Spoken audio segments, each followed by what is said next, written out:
Greetings, everyone. Peter Maravellis here on behalf of City Lights Booksellers and Publishers and the City Lights Foundation. I'd like to welcome you to City Lights Live, the online component of the City Lights events calendar. As always, we are beaming to you from the unceded ancestral grounds of the Ramaytush Ohlone peoples, also known as the San Francisco Bay Area. We'd like to take this moment to offer respect to those who have come before us as stewards of the land.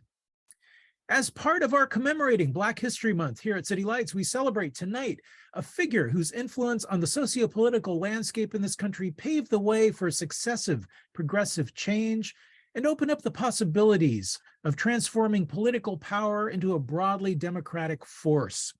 We are happy to be celebrating the publication of a new book, Shirley Chisholm, Champion of Black Feminist Power Politics. It is authored by Anastasia C. Curwood, and it's published by University of North Carolina Press. Although it's over a half century since Shirley Chisholm became the first African-American woman to run for president, the effects of her campaign has sent ripples that have profound effects to this day.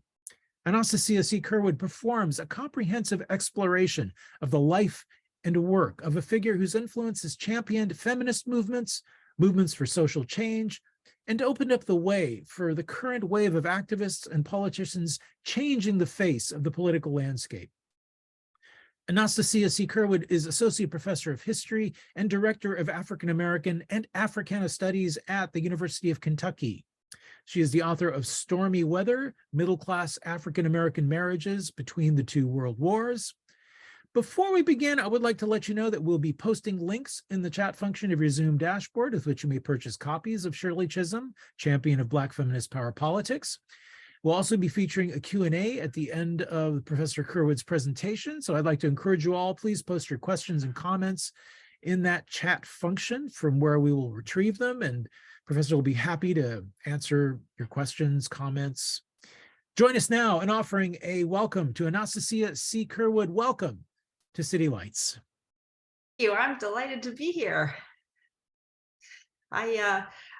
It's really special for me to be here at City Lights because, of course, you are based in San Francisco. Northern California was an incredibly important point where Shirley Chisholm ran for president in 1972. And there's a lot of her legacy is in the Bay Area still in terms of the people and the organizations that she affected. So I'm really thrilled to be here, and I'm grateful that those of you who are here have joined me today and that you want to learn more about Shirley Chisholm and the book. So I'm going to start with a reading. And it's from a part of the one of the chapters on winning delegates on the Chisholm Trail. But it's the part of the book that's explicitly about California, tucked away in chapter 15. And it's about Shirley Chisholm's presidential primary run in California. I'm guessing that those of you who are here might have heard of Shirley Chisholm before, but she was the first Black congresswoman. She was the first Black person to run for a major party presidential nomination, the first woman to run for the Democratic Party nomination. And so she's a pretty remarkable figure. And so in 1972, she spent a good bit of time in California. Now here's where I read. Shirley Chisholm had initially decided to bypass California because of its winner-take-all primary. The Democratic Party's McGovern Commission, in the aftermath of 1968, had recommended that state primaries award delegates proportionally to the popular vote. But California had been granted an exception for 1972. Hubert Humphrey and Scoop Jackson were challenging the exception with a lawsuit, and Chisholm accepted Humphrey's invitation to join it on the chance she could get some delegates out of the process. Still, she insisted that she did not expect to win the suit or any delegates from California, and she worried that her run might have a downside it could jeopardize her good friend Ron Dellums's re-election support from the Democratic Party. She nevertheless went ahead because the campaign had drawn new people into politics, and she did not want, quote, to disappoint some of the strongest supporters I had anywhere, unquote. She delegated all California campaigning to local volunteers and did not send any national campaign funds or personnel, an approach that miffed some supporters. But plenty of enthusiastic campaign workers remained, and they set up regional organizations in the Los Angeles and the Bay Areas. The Los Angeles campaign was an organization of feminists associated with NOW and the National Women's Political Caucus. In the Bay Area, the campaign had strong ties to Black power organizations and was mostly staffed by Black activists. As usual, students loved her. The coalition accomplished more than either of the main constituent groups could have done alone. Although Chisholm's campaign was run on a shoestring, it gathered strength from both Black power and radical feminists.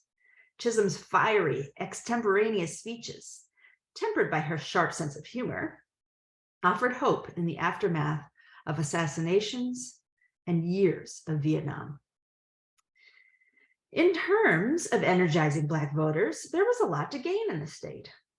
One estimate was that Black people made up 10 to 12% of potential voters in California, and that it would be those voters and Chicano voters who would decide the Democratic primary. Experts thought that those who were over 35 were committed to Humphrey. But young Black voters were at present uncommitted and were largely deciding between two choices, McGovern and Chisholm. Chisholm's appeal came in large part out of Black activism in the state. Black power and Black nationalism were popular among younger Black voters, and Chisholm was the candidate most identified with Black power. To her supporters, she seemed to genuinely care about the issues, not self-interested power brokering. Those supporters wanted their support for Chisholm to broadcast their views to the political establishment. Black Californians were invested in politics. After 6 years of high-profile activism by the Black Panther Party and others, they wanted equality, quote, beyond civil rights to broader participation in the financial and political structures, unquote. Some thought that their support of Chisholm was a symbol of their political awareness. Others were emphatic that the campaign was not merely symbolic. They recognized the campaign as an exercise in political reality called get a toe in the door of party politics. Indeed, the party used Chisholm's candidacy to energize a voter registration campaign. The Black Panthers convened a Black Community Survival Conference in March, at which 10,000 bags of free groceries were distributed and Black political candidates spoke. The hope was that first-time voters would turn out in droves. As in Florida, which was where she campaigned before this point, there was much skepticism by established Black politicians who worried her campaign would split the vote. In general, established Black political leaders, mainly men whose power base lay in mainline civil rights organizations and the clergy, eschewed Chisholm's campaign in favor of the more mainstream candidates, in the hope that brokering goodwill would come in handy later. There was a rumor that one or more of them had been paid $35,000 to campaign against her. Some, such as State Senator Mervyn you'll all correct me, Damali, supported Humphrey even as he acknowledged that Mrs. Chisholm is the most attractive one of the lot. Other Black activists jumped on the McGovern bandwagon and campaigned on his behalf in the state. Coretta Scott King, Jesse Jackson, and Julian Bond all made appearances on behalf of McGovern. Some Black Californians supported McGovern from the outset. Most prominent among these was Willie Brown. at the time a San Francisco assemblyman and the leader of McGovern's campaign in the state. At the Gary Convention, Willie Brown and UCLA student body president Lamar Lyons co-chaired the California delegation, the second largest. And I should say the Gary Convention was a Black political convention in 1972. Another source of hostility toward Chisholm was the California McGovern campaign itself. Because of the winner-take-all nature of the primary, even a small percentage of votes could help shift who would win a plurality, and McGovern campaigners worried Chisholm would take votes from their candidate. When Chisholm supporters suggested that the liberal California Democratic Coalition issue a joint endorsement of McGovern and Chisholm, for example, McGovern's supporters demurred, although it meant McGovern would fall short of the votes needed for any endorsement at all. Chisholm also became aware of a whispering campaign that alleged she was there in order to undermine McGovern's bid on behalf of Humphrey. McGovern supporters had become convinced that anything other than support for their candidate was a corrupt conspiracy. They were wrong about a Humphrey-Chisholm plot, but they were correct that there was deception afoot. A Nixon aide had hired lawyer Donald Segretti to implement a dirty tricks plan intended to seed Democratic intra-party conflict in California. Segretti's operatives stole or printed stationery mimicking that of several campaigns. On a sheet of bogus Humphrey stationery, they typed a press release alleging that Chisholm was mentally ill and had been committed to a Virginia psychiatric hospital in 1951 after having been found dressed in men's clothing and behaving aggressively on the streets of Richmond. She was still under psychological care, it alleged. The operatives mailed it to reporters at the Associated Press, local papers, and TV stations, and the Los Angeles office of Johnson Publications, home of Jet and Ebony, 3 days before the primary. Another letter was sent out to Democratic delegates on Humphrey stationery that suggested McGovern should be stopped at all costs, and that the Chisholm campaign agreed a vote for Humphrey was the best way to do this. The FBI did eventually investigate and discover that the fake releases were part of the Watergate scandal, but not until the following year. In the meantime, suspicion between campaigns ran high. At least one Humphrey staffer thought that the McGovern campaign had created the mental hospital press release. As elsewhere, Chisholm's own supporters were devoted. In Northern California, college students Barbara Lee and Sandra Gaines ran the campaign. On the first campaign trip, Chisholm stopped at Oakland's all-women Mills College, where Frances Mullins was teaching a course entitled Candidates, Campaigns, and Constituents, a hands-on practicum in political organizing.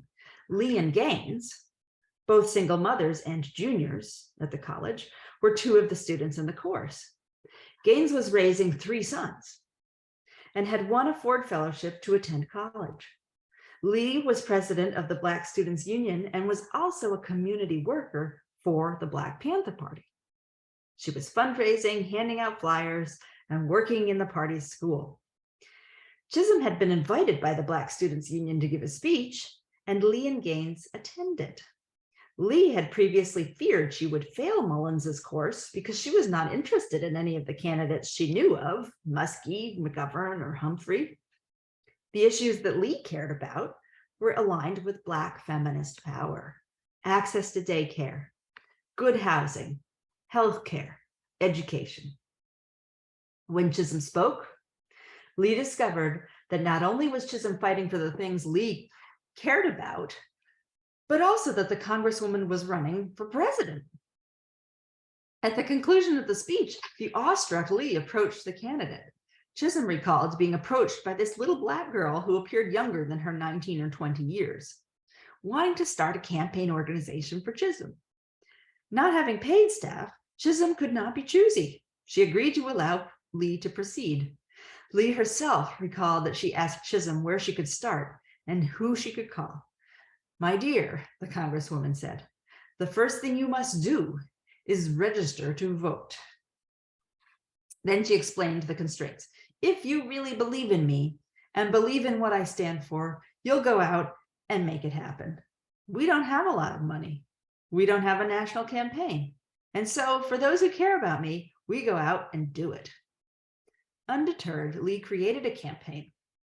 With the guidance of Professor Mullins, she and Gaines would become campaign leaders in the region. Their connections to both the women's movement and the Black freedom struggle in Oakland would make them effective bridges between white women and Black men, and led, Chisholm believed, to her eventual strong showing in Alameda County. They opened an office and began a series of fundraising events, teas, fashion shows, and dinners. Lee lobbied her contacts in the Black Panthers to become involved in a voter registration drive and primary campaign on behalf of Chisholm. Lee and Gaines ultimately put together a coalition of Black power, faith community, and women's activists. They were careful to emphasize common concerns and issues, and also to educate groups within the coalition about the specific challenges facing others within it. The Black Panther Party was beginning its foray into electoral politics, organizing on the precinct level to get out the vote. They registered voters and they handed out literature. The campaign office opened in the Fillmore district of San Francisco, then a Black neighborhood, with some shabby office furniture and a handful of phone lines. They were eventually joined by professional campaign organizer Wilson Riles, a young Black Peace Corps alumnus who had helped his father win a statewide office and had worked for a professional campaign management firm. He had been hired by National Organization for Women. While Lee and Gaines had not chosen Riles, the three managed to get along. There was a small amount of friction between Riles, a man who had professional credentials and was paid, and the unpaid Black women who had the contacts within the community. When Riles arrived and suggested that their new office needed curtains, implying that the women should take care of that detail, Lee and Gaines told him bluntly to buy them himself. But Riles quickly realized they deserved his respect as strategists. They had their own ideas and concepts of what needed to be done in order to change things, he said. More often than not, they were right. The Bay Area campaign, I'm going to just read another paragraph here. The Bay Area campaign was aided tremendously by Lee's contacts in the Black Panther Party. Chisholm's campaign came at a time when the party was looking for increasingly direct involvement in politics. The party's two founders, Huey Newton and Bobby Seale, were working on increasing Black political power. They remembered that their intellectual progenitor, Malcolm X, had begun to emphasize voting as a civil and human rights right before his death in 1965. Seale had already encouraged Ron Dellums to run for Berkeley City Council and saw the Chisholm campaign as a continuation of party efforts to organize the grassroots. The party used the Chisholm campaign to test their political machinery, Seale recalled. And Chisholm's priorities aligned with those of the party's leadership and of the rank and file members, many of whom were college students with sophisticated knowledge of history and the political economy. The peak moment of the party's support was a fundraiser at Huey Newton's Oakland penthouse, the night of 1,200 lights on May 18th, 1972. Newton and Seale had generated the idea, and Barbara Lee provided most of the organization work. It was interesting for Lee to see the Black bourgeoisie, party members, and white liberals all there.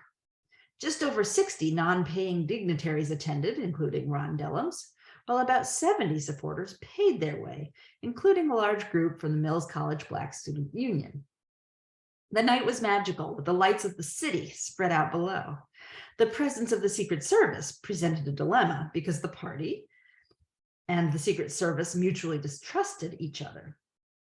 The campaign successfully brokered a compromise. Newton himself and party members would not attend, and the Secret Service officers would remain very inconspicuous in the back of the room. But the event was a great success. The candidate appeared and gave a brief speech. She said, "Panthers, I know it's been hard. It's been rough. You might make the difference here in California, and I'm glad you are giving the electoral process a chance with me." A party proxy presented Chisholm with a $1,000 check and a copy of Newton's book, To Die for the People. The next week, the Black Panther newspaper ran a full-page ad in support of Chisholm and Ron Dellums for Congress. Now, I'm going to stop reading there and encourage, I had to leave out a little bit because it gets into the weeds a bit. But I encourage you to pick up a copy and read what happened with California, because the story has a lot of intrigue, especially when Willie Brown takes center stage. But I do have a few remarks before we go to questions, which is that I want to first answer 3 questions that you might be having. So the first question is, why me? Why am I the author of this book? Why has this book taken 50 years to be written, a comprehensive biography of Shirley Chisholm, and from cradle to grave? And then what's Chisholm's real legacy to us? So the first question is, why me? If you get yourself a copy of the book and you turn to page 355, there's a photograph of 3 white people and Shirley Chisholm, or 2 white people and 1 Black man and Shirley Chisholm. And the Black man in that photograph is my father. One of the Black women in the photograph is my mother. There's another white woman, and she was the campaign director for Chisholm for president in Massachusetts. And I saw that image as a very young girl, somewhere, I think maybe age 7 or somewhere in the single digits, and was confused about who that woman was in the picture with my parents, who the Black woman was. I thought maybe she was my aunt, because my aunt dressed in a similar way, high style of the 1970s. But my parents said, no, that's Shirley Chisholm. She ran for president, and you can too. So I did think about running for president for a time. And by the time I was 10, I decided against it. That was not the career direction I wanted. And that was, I was going to do something else, maybe teaching, which is indeed what I do today.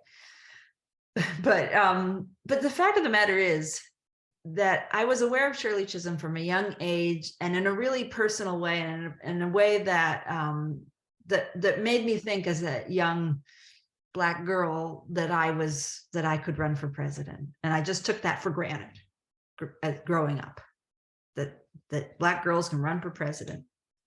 Now, then decades later, I had written my first book. I was teaching a college course on biography, and I wanted to teach a biography of Shirley Chisholm in the curriculum. And I couldn't find any. I could find some young adult books. I could find some old books, mostly from the 70s. I found her memoirs, Unbought and Unbossed, and The Good Fight. But I couldn't find a comprehensive, cradle to grave, serious biography of Shirley Chisholm. Nobody had written it yet. And it, the switch turned on. I guess I'm writing this book. I need to write the book that I believe we should have.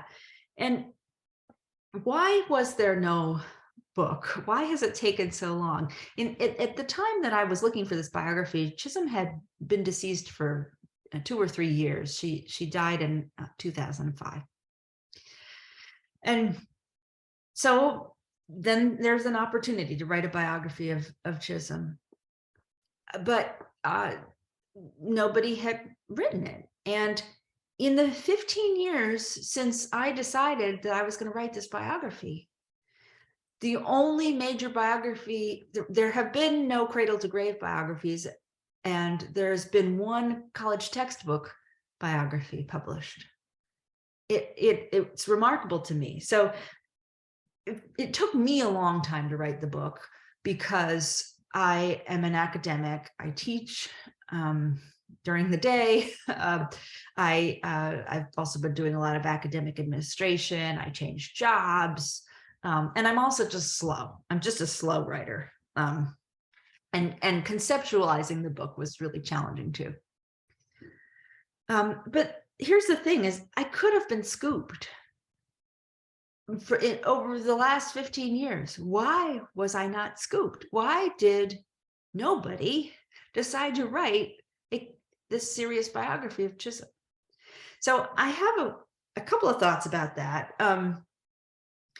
One of them is that, well, Chisholm was a Black woman.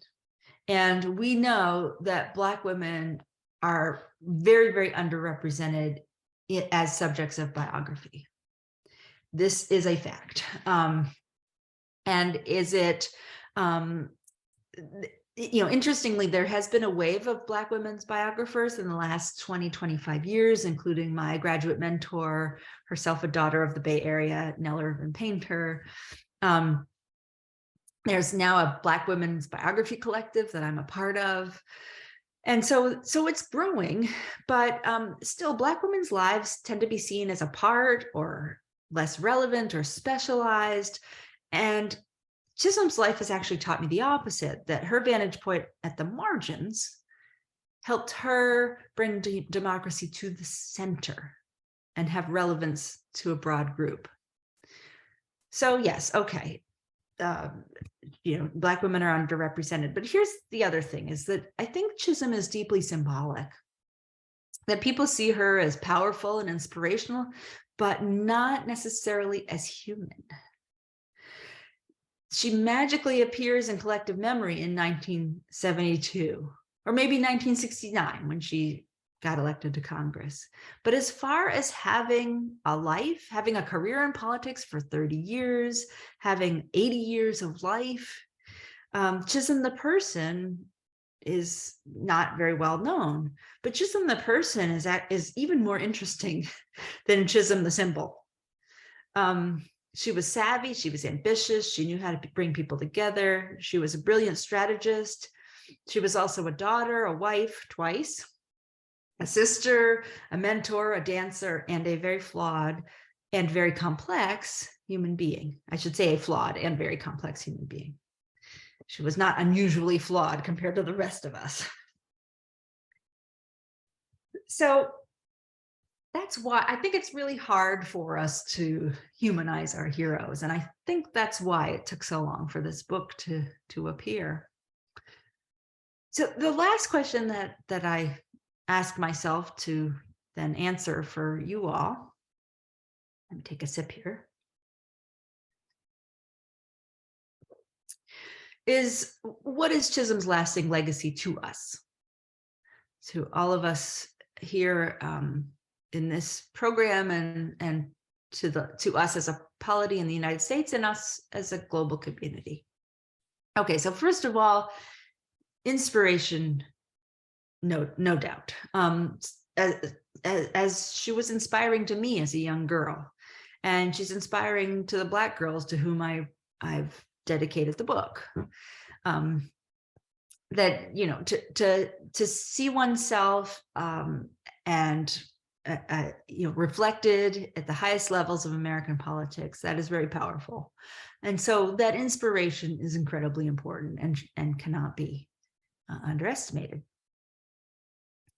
But a second piece of the legacy is this concept I call Black feminist power politics. It's in the subtitle of the book. It's Shirley Chisholm, Champion of Black Feminist Power Politics. Well, what do I mean by that? It's a hope for democracy, and it's a strategy. It's pragmatic. What it does is it puts the least of us those with the least power at the center, and then lets people at the intersection, at that intersection, gain power, literal power, political power. It's building coalitions. And this is why she ran for president and how she was an effective legislator. She understood that not everybody has exactly the same interests, but that there are multiple overlapping issues that people can come together over. And at that point, you have some pressure to bear on the political process. And the final bit of her legacy is her mentees and her students. So she was a teacher. She was trained as an early childhood education teacher. Then she worked as eventually worked her way up to being a New York City schools official. Her political method was through pedagogy. So her mentees and her students learned from her the workings of coalition, learned their own capacities. They learned how to negotiate in the political process. They are currently or retired staffers, elected officials, lobbyists, lawyers, institution builders, and thinkers. Your own Bevan Dufty in San Francisco was mentored by Shirley Chisholm. So those people are direct descendants of her. I mentioned Barbara Lee. Of course, she's now a congresswoman in your neighboring congressional district. Maxine Waters, also a Californian, mentored, knew Shirley Chisholm, and of course, the squad today, they make all sorts of nods to Shirley Chisholm. So she continues to teach us even now. So what all this adds up to is a hope for democracy, that she instructs us to hope for democracy. And it's a charge to those of us who want to work on its behalf. As I wrote in the introduction to the book, and I'm going to quote myself now, I said, "It is hard to demystify our heroes. Still, we need to see them as human so that the humans of the future can see themselves as heroes." So I finish by asking you, what small act of heroism can you do now? Thanks for listening. Well, thank you so much. So we have some comments, and I have someone in the audience, Ruth Strauss, that wanted to share a story. She says here that she worked on the campaign in Boston and wanted to share an experience, but she can't type it out. If you don't mind, I'm going to see if I can just unmute her for a sec. Let's see there you are. Ruth, I am unmuting you now. Well, that's so nice. Thank you so much for doing this. It's wonderful. Thank you to City Lights, and thank you to Ms. Curwood.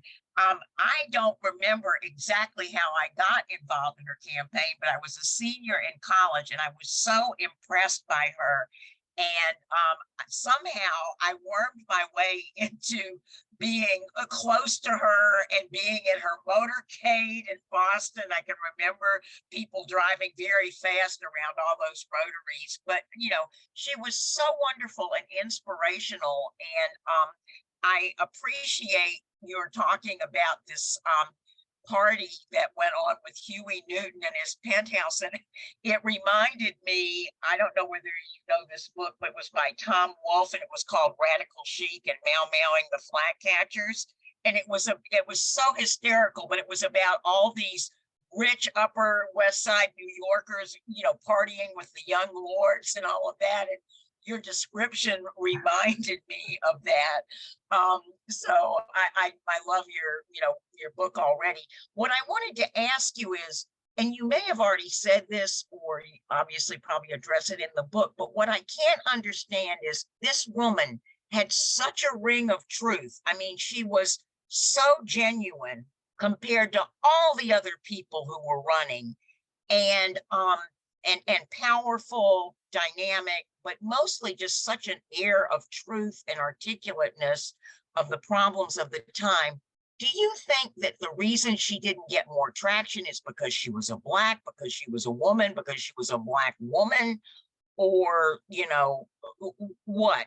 I'm just curious. Thank you. And thank you for letting me speak. Oh, that's a great story and a great question. The answer to your question is all of the above, and they all work together. But actually, first, I just want to respond to your story, and I wonder, I think it's amazing that you and a good number of young people got pulled into the process by her and got really close to the campaign. So I'm guessing that you're, you know, not that different from my parents' age, and they were the same. They were this interracial couple in Cambridge, Massachusetts. You know, they'd been married a couple of years before then, and they, you know, they felt uncomfortable. There are certain parts of Boston where they couldn't go, but like their people were in this campaign. Like, you know, it was this coalition, and so you know, what you've said really resonates. So to answer your question about why didn't she get more traction? Well, so what she said was that her great regret was that we didn't have the money. And I mean, the campaign was $250,000 total, including what was raised in California independently. It was an independent campaign organization, it wasn't her campaign. She put a lot of it on her, like $50,000 on her American Express, she said. So there was no money. There was very, very little money. And she just wasn't seen as a serious threat. And she wasn't from these established lines of succession in the party, you know, and that had worked really well for her in Brooklyn. And she really, that's actually where her slogan "unbought and unbossed" came from, was because she was not beholden to the party bosses, or, you know, getting patronage from the party. You know, she wasn't handpicked or getting money from the party. So there's that. But, you know, the coalition was really tough because, as I mentioned, some of the Black men who were sort of throwing in their lot with the establishment, they thought she was a spoiler. And then some of the Black women she'd been in coalition with on Capitol Hill, they said, well, she's wonderful. And they clapped really hard for her at the Miami convention. And they said, well, yeah, you know, we love her, but she won't win. So we're just going to go for govern. And her point was that, no, if we all get together, if all of us with these interests get together, then we can negotiate with the eventual nominee, and you know, get a woman vice president and a Black secretary of health, education, and welfare. And but that didn't come together. And it was, you know, there was some suspicion about her because she was at the intersection of those two identities. So, you know, have things changed in the intervening 50 years? Well, some things have changed, some things have stayed the same. But I really appreciate that question. We have a question from Victoria Ray. They say, if I may, when you talk about there not being a cradle to grave book about her, it is important to know that Black women's stories are passed down verbally within the Black population. At least my generation, when white women discover, quote unquote, Black women like Lucy Parsons, Josephine Baker, etc., they see the vacancy and write the book. This is not to be rude, but it is the newer generation that will truly benefit from your research. And then she also adds, I personally love that you have written this. Yeah, that's a really important comment, because one of the daunting parts of writing this book was just how much Chisholm sort of lives in verbal memories or in historical memory and not in writing. And yes, so as a historian of Black women, absolutely, in your generation, in generations 200 years ago, and generations 400 years ago, these verbal stories are incredibly important. And I really hope, I hope my book kind of gets people talking more about, giving more of their testimony about what Chisholm meant to them, and their experiences of Shirley Chisholm.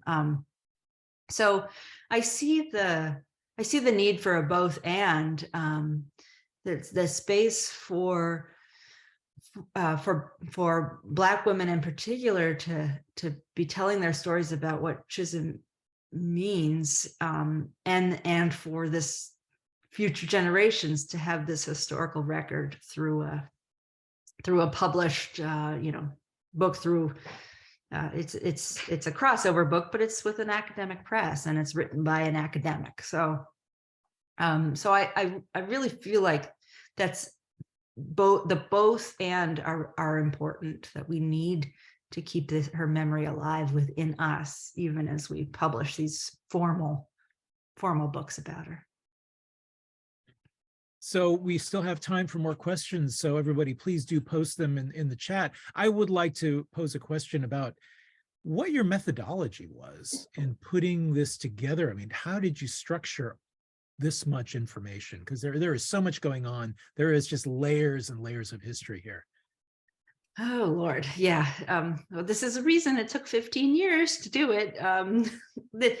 So when historians like me talk about methodology, we talk about, the first thing we talk about is sources and what sources we had. And the thing about Shirley Chisholm was that she didn't really have a big body of papers like a lot of, especially congressmen, have. That excuse me, there are all sorts of obscure members of Congress who are long dead who have extensive papers. Chisholm is not one of them.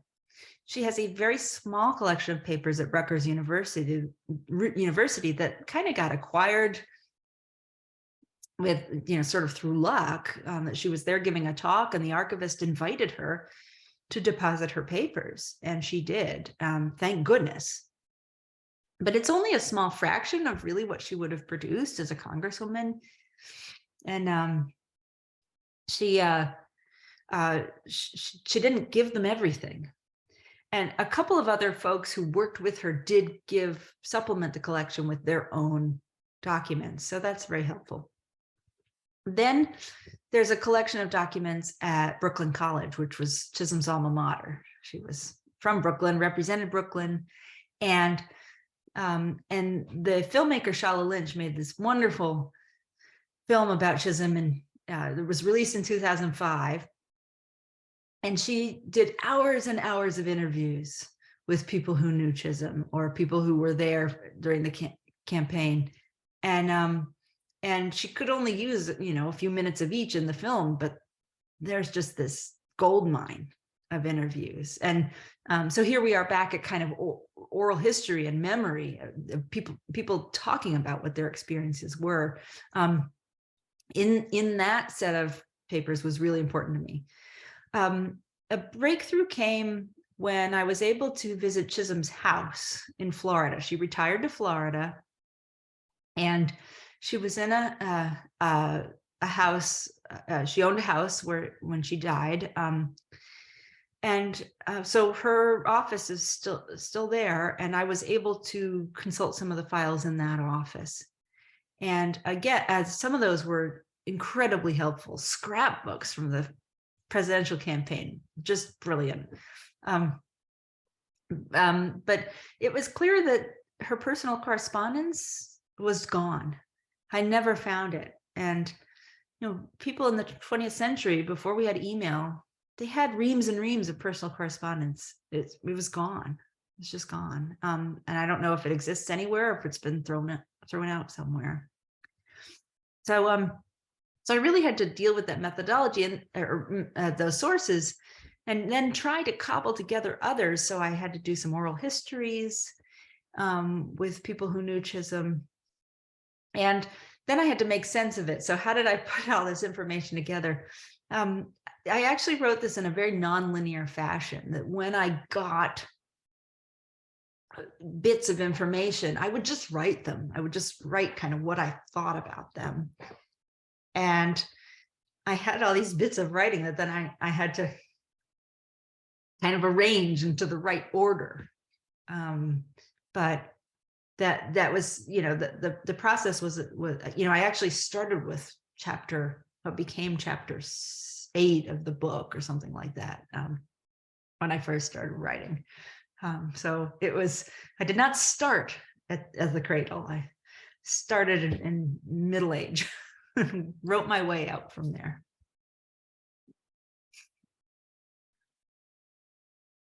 We have a question from Diana.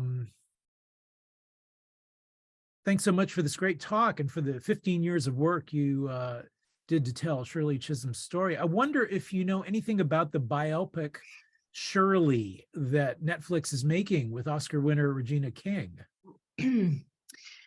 Yeah, so I do not. And what I do know is that this is, I think, the third plan to make the movie to make a feature film, a biopic that I know of. So I'm not, I don't know where it's at. I know I have not been consulted as a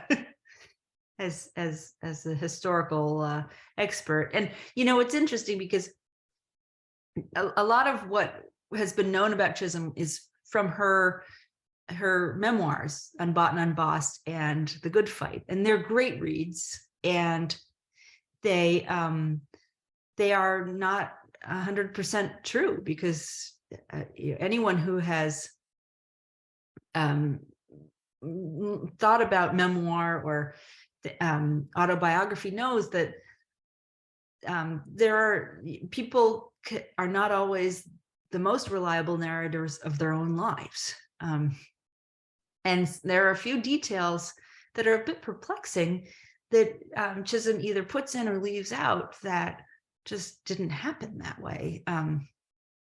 So if somebody relies on Chisholm's, on those memoirs, there will be some inaccuracies in the film.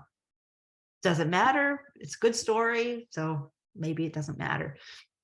I will say that there's not a whole lot about in those memoirs. There's nothing about Chisholm's life and career after running for president. She was in Congress for 10 years after she ran for president, and I spilled a lot of ink on what she did after her run. And so it's pretty important for understanding her legacy. That's when she did all this mentoring and sort of behind the scenes politicking that really affected people's lives, but isn't very well known. So it's a long answer to say, no, I don't know anything about it, but I'm pretty curious about what's in it. Victoria asks, have you produced an audio version of the book yet?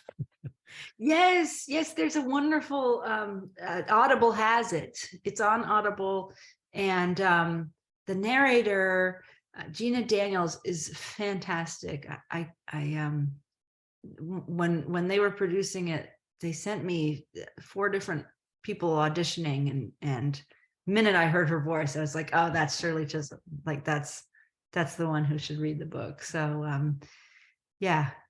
And I see above that question, I can see it too.